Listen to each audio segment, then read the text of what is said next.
And so, since red is so much more powerful,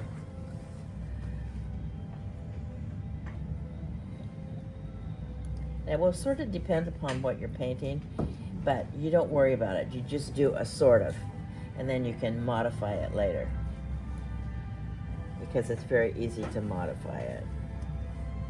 It still needs to be a little bit redder, I think.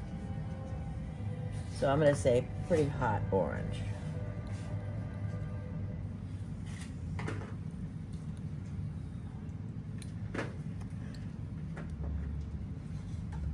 So I usually have a tiny bit of red up there. Especially because that's an expensive color these days. Okay, so then I take yellow ochre and I put it over here, and then I add my red to it. Well, actually I don't. Okay, that's why that is. Okay, all of this yellow ochre gets mixed with red.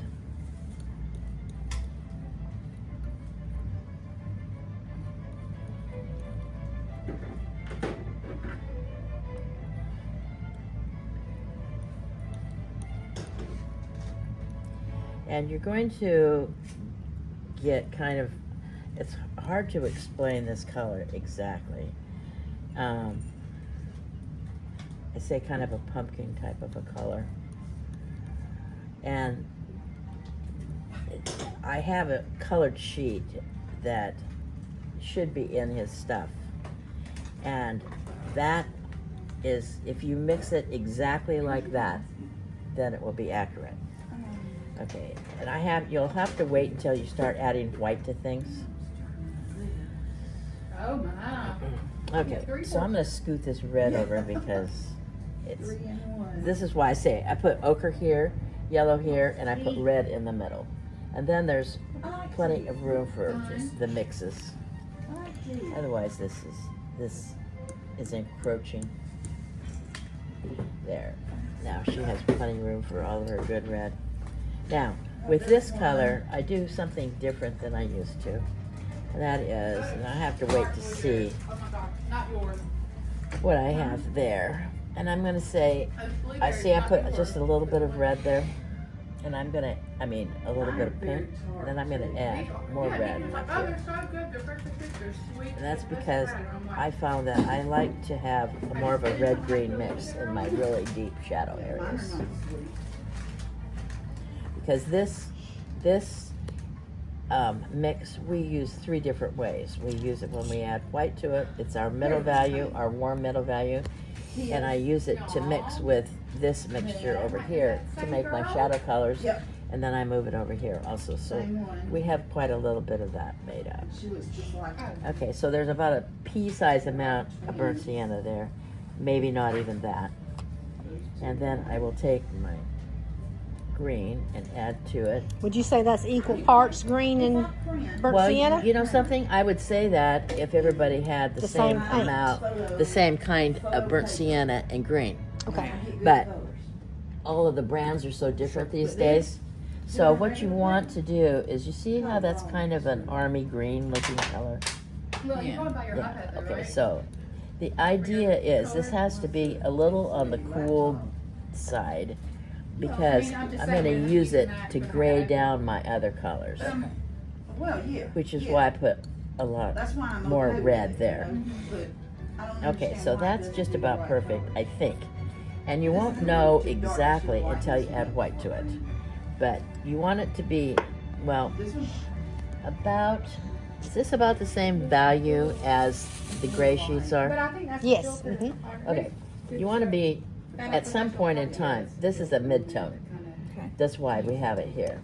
That way, otherwise everything that you have when you start mixing your paint, okay, see, will be too light. So I'll take my chrome oxide and I'll put it there.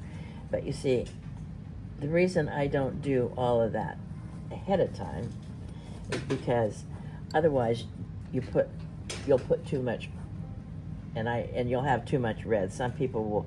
This place says cad red light plus chrome oxide green. Well, if you don't put your green there first, Okay. you're going to put too much red in, because red is much more powerful, and it's a lot more powerful than the burnt sienna.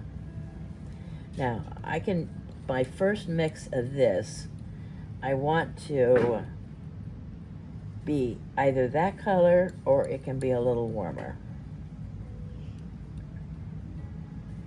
But I don't want it real hot.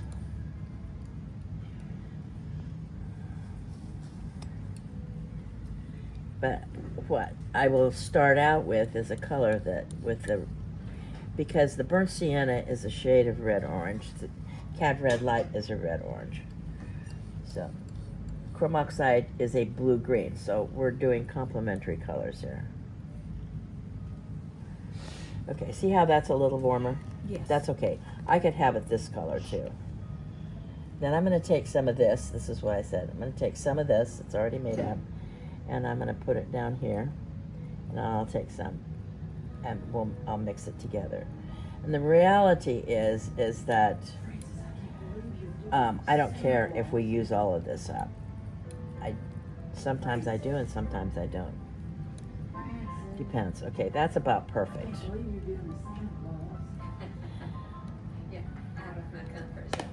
Okay, so you're mixing that color just to get that really. Yes. Yeah. Mhm. Okay. That's the first part. Yeah. And then I put this over here. Okay? These stay by themselves. Don't do anything more to them. Okay, now I say, see with the large letters it says plus white, plus white, plus white. Okay, we'll pretend that plus white is right here.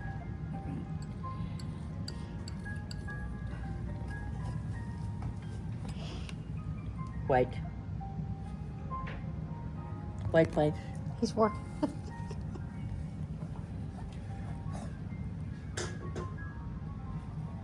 Sylvia made these palettes up and they're very helpful for people. I need to redo it.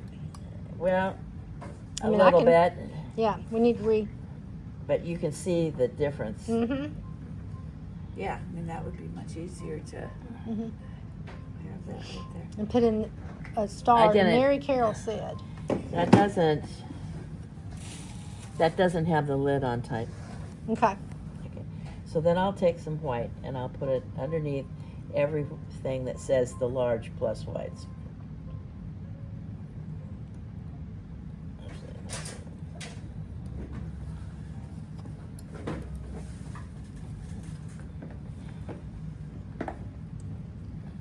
Like I said, we'll pretend that's over here because I want that in the middle.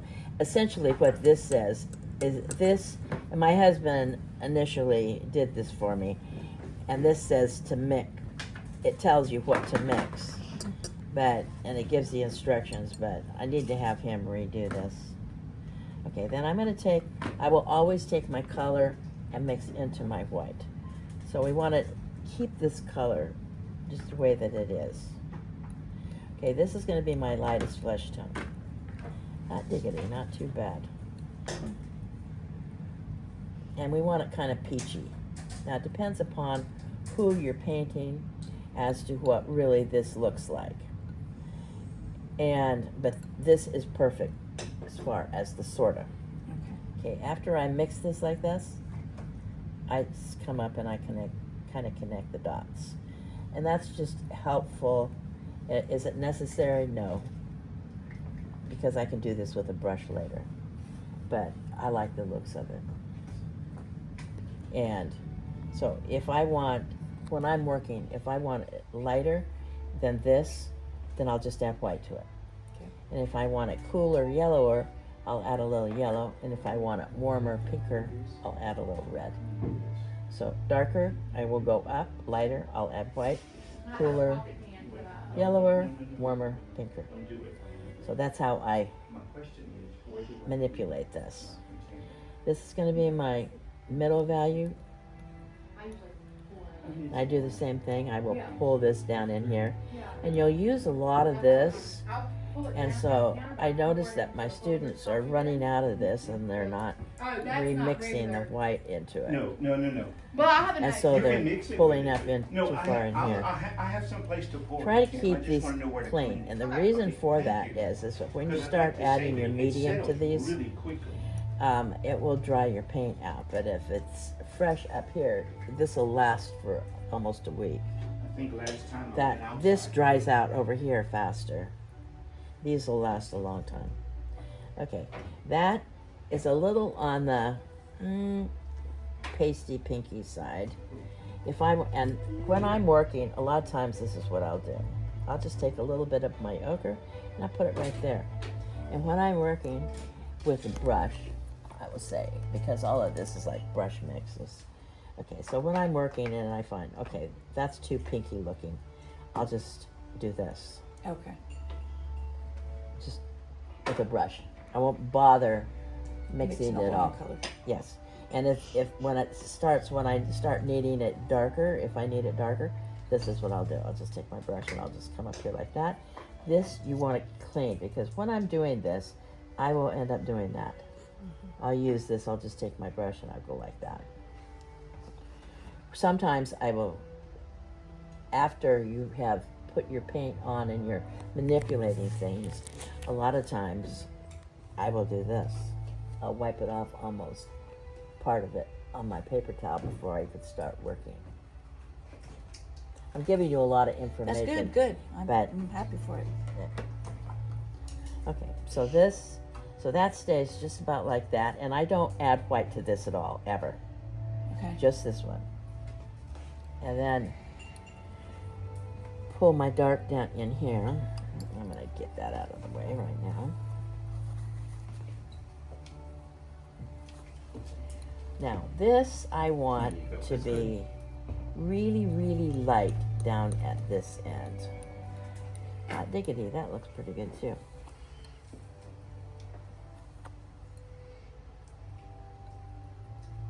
And this, you need a little bit more of a gradation here. I mean, it's handy to have it that way. You can always brush mix more white into any of these. But I want some left pure, then I want some that is in a mid-tone range. And do you have a green sheet?